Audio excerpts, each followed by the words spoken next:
नंदनवन निवासस्थानाबाहेरून सचिन गाड आपले प्रतिनिधी आपल्याला अधिक अपडेट देतील। सचिन, आता हालचालींना वेगवान सुरुवात झालेली आहे। एकनाथ शिंदे देखील नंदनवन निवासस्थानी पोहोचलेत। काय अपडेट्स आहे, काय घडतंय तिथे?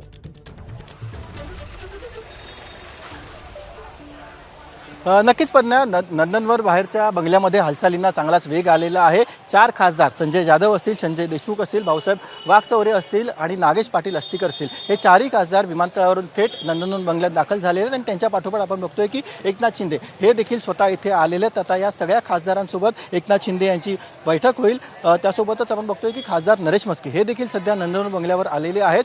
4 वाजता खरं तर या 4ही खासदारांचा आणि त्यांच्यासह ओमराजे निंबाळकर आणि संजय दिना पाटील यांचा शिंदे गटामध्ये प्रवेश होणार आहे। वाय बी चव्हाण सेंटर येथे हा प्रवेश होणार असून तत्पूर्वी आपण बघतोय की सध्या नंदनवन बंगल्यामध्ये एक बैठकीचं आयोजन करण्यात आलेलं आहे। सुरुवातीला एकनाथ शिंदे या 4ही खासदारांसोबत बैठक घेतील।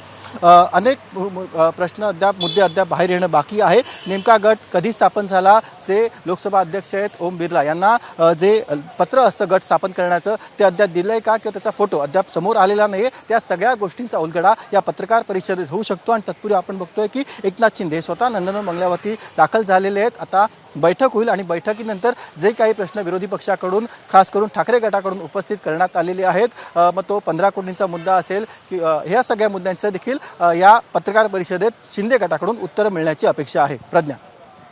सचिन, धन्यवाद दिलेल्या माहितीसाठी। त्यामुळे 4 वाजता पत्रकार परिषद होणार आहे। या पत्रकार परिषदेकडे सगळ्यांचं लक्ष असेल। जे आरोप या खासदारांवरती करण्यात आलेत त्या संदर्भात पत्रकार परिषदेत नेमकं काय वक्तव्य केलं जातं याकडे लक्ष असेल।